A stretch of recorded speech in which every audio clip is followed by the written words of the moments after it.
Hello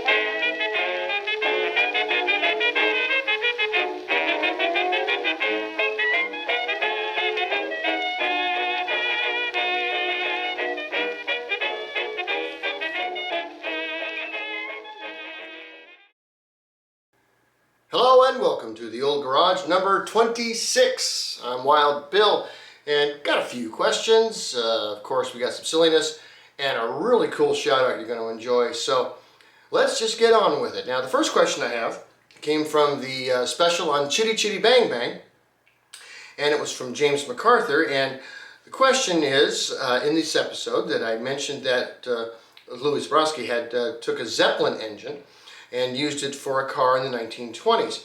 Were there others that did the same thing, taking engines from aircraft and making them into car engines? You know, at 200 horsepower, I think it would perform well on the track. Oh yeah, they did. Oh yeah.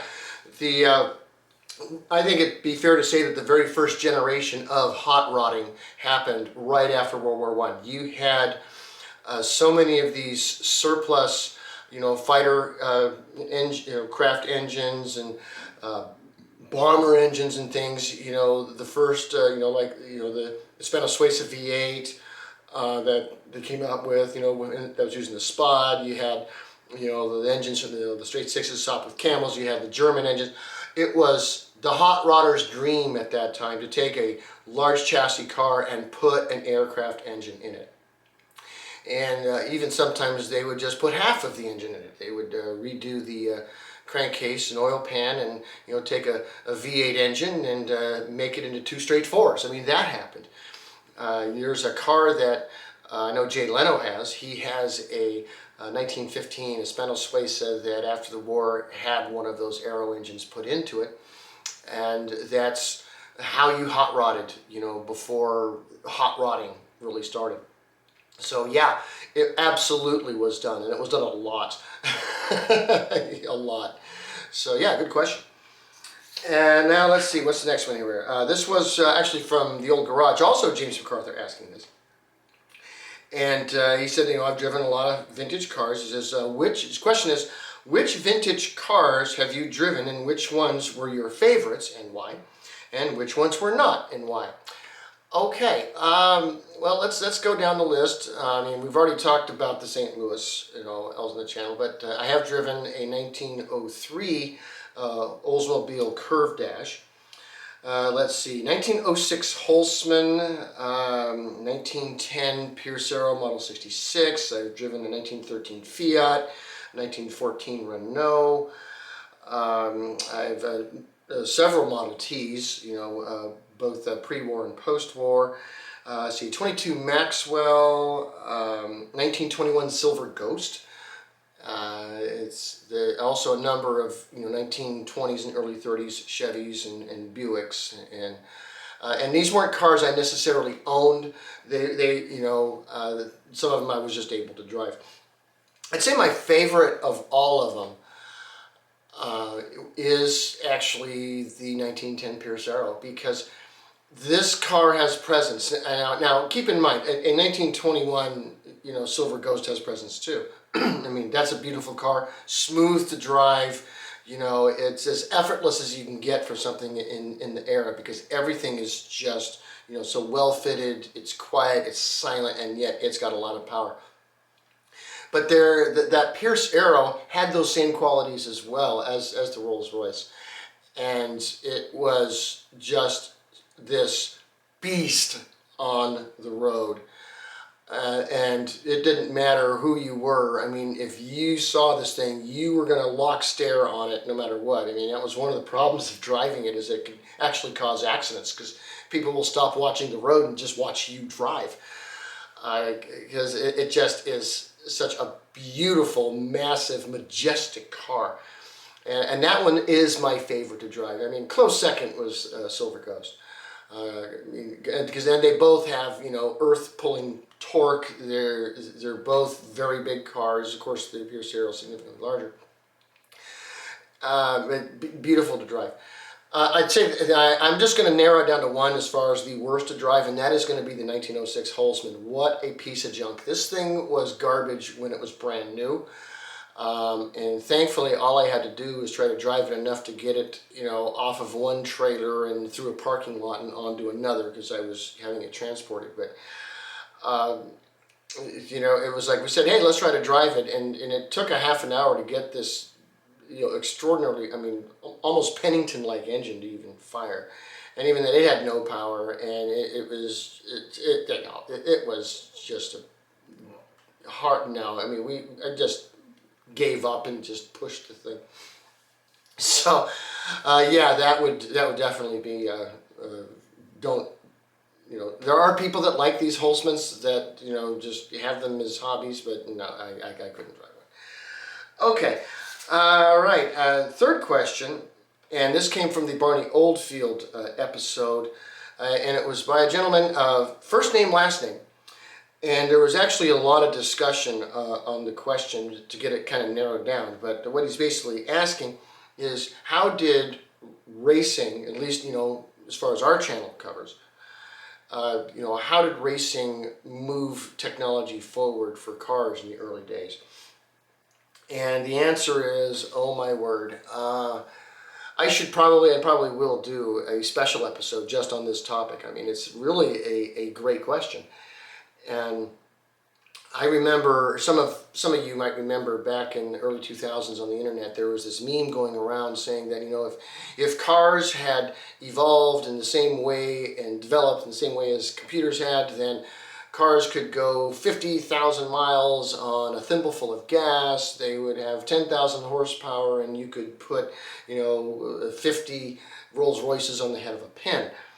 And just talking about just how fast technology had moved forward with computers. Well, I'm going to say that is just absolutely not true with cars, because you go from the time that cars were invented, in the 1880s, to the beginning of World War I, not even counting the advances during the war, the technology just advanced so rapidly. It very much advanced like the computers did, from the 1960s, actually 1940s, through to, up into 2000s, if not even more so.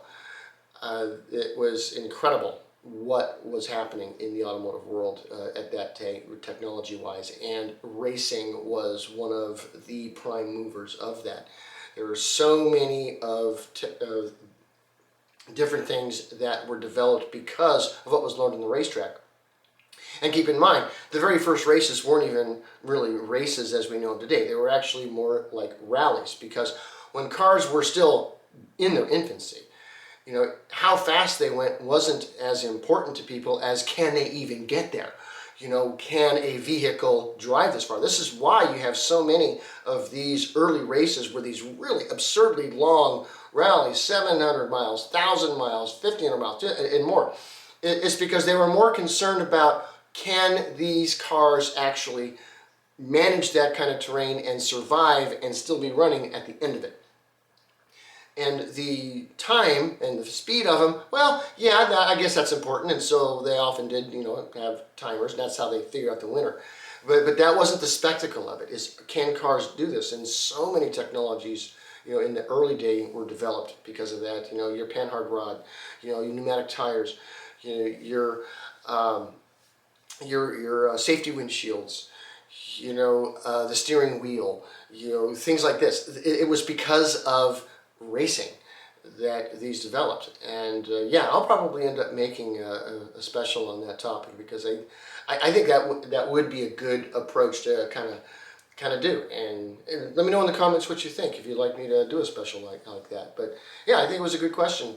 As far as how it's gone since then, and all the other techie stuff, and the technology that's going into it now, that's beyond my scope. But keep in mind that even back, pre-World War I, you had different types of races developing. You had, your circuit races, the racetracks were coming up. You had your hill climbs. You had, different, types of racing, and we have that today. I mean, and, how has technology affected it? I mean, put a top fuel, dragster funny car in Le Mans and see how well that'll work. The racing has even driven the technology of the individual cars. So, and the and the races developed the technology of the racetracks. You know, it all goes in hand. So, yeah, let me know in the comments if you want me to do that. But it's a good question. Okay. All right. So those were the questions that I had. But we do have some silliness to do, of course. All right. I got to be silly. Now, I decided what I'm going to do for silliness is this is going to be a personal list of mine. This is my opinion. You have different opinions. Put them in the comments below. But this is my top 5 favorite animated cars. Now, keep in mind when I say an animated car, I don't mean a car that was first in a movie and then animated, or one that was in a comic book first animated. I mean a car that its first incarnation was in animation, whether it was in a movie or on television or whatnot. And these are my personal favorites. I will admit that some of these cars, you know, because they were, you know, animated, became cars in real life, and versions of them were built. But these are my top 5 favorite animated cars. And at number 5, it's a mystery, but it's the Scooby-Doo van. Yes, the mystery van from Scooby-Doo. Okay, this van, there have been so many tribute vans made, about this particular van. But I remember Scooby-Doo as a kid, you know, in the 70s, and watching it and seeing a van. The van would show up, the mystery van, and they would go. I mean, I liked that van. It was cool. It was absolutely what you would see kind of on the roads at that time as well. So it's got a special place in my heart. So it gets spot number 5. Okay, number 4, my favorite animated car is Benny from Who Framed Roger Rabbit. Now, this taxi cab is salty. I've been a cab for 37 years. I never seen that. I mean, he's just got a bad attitude. He argues, you know, about driving, you know, other drivers and what they're doing and driving on the sidewalk and such. It's just got, you know, if a taxi cab had a personality, it would be him, especially, you know, in New York or something like that, or in LA, I think is where the movie took place. But yeah, that Benny, the taxi cab from that movie, loved him. Great character. Okay, my number 3 favorite animated car isn't a car. It's a truck. It's Optimus Prime. Now, the Transformers were an animated series back in the day, long before they were movies. But I so dug Optimus Prime. And, you know, this big, you know, big cab over truck that just go brum, and he was cool. And then he would go and beat up the Decepticons, and so, you know, he definitely earned, you know, a lot of respect. So I liked Optimus Prime. I liked that show. Okay, my number 2 favorite animated car is Fred Flintstone's sedan. Yes, his saloon car, the Fred Flintstone car, foot powered. I mean, yeah, who doesn't love that thing? I mean, you know, it's iconic. Yeah, absolutely iconic. And gotta love the Flintstone car. Yeah, they did make a couple of them and vehicles to look like them and other things like that. But it's still, it was funny and I love it. Flintstone car number 2. Okay, number 1, my personal favorite, all-time favorite animated automobile of all time. And if you disagree, go ahead. That's what the comments are for. It's Tom Slick's Thunderbolt Grease Slapper. Oh yeah, this car was so cool. I mean, I think it was like his mom or something, or grandma was his mechanic, and would make it do whatever, change it to whatever they were doing. It was wiggly, it was loud, it was ridiculously old-fashioned. I mean, the body, I mean, the front end looks like a Model T, and it's got a boat tail body on it, and versions of it. And of course, Tom Slick, what an idiot, you know, idiot with a heart of gold and utterly naive, archetypical, just like Dudley Do-Right. But But the car was so cool, and just the way it just wiggled and made noise and everything, you know, it was, I loved that car. I still do. Tom Slick, you know, the Thunderbolt Grease Slapper. Gotta love that car. Always will. So, all right, that's my silliness for today, but we do have a shout out. You get ready to binge watch. Okay, get ready to binge watch. Okay, because today's shout out is the channel Restoring Christine. Now, here's what this is. There's a guy named Bill. He's out in Louisiana, and he owns a 1956 Chevy Bel Air, and it was the same color as the Christine of the 1958, you know, the 1958 Plymouth Fury of Stephen King fame. And if you want to know why he named it Christine, well, go watch his channel. Episode 1 will tell you. But what this is basically a video blog, vlog, however they call them, of him taking this car and doing a frame-off restoration in his own garage by himself with just whatever he's got on hand to do it. And it's a long process, absolutely. And the thing is that he takes you every step of the way through it.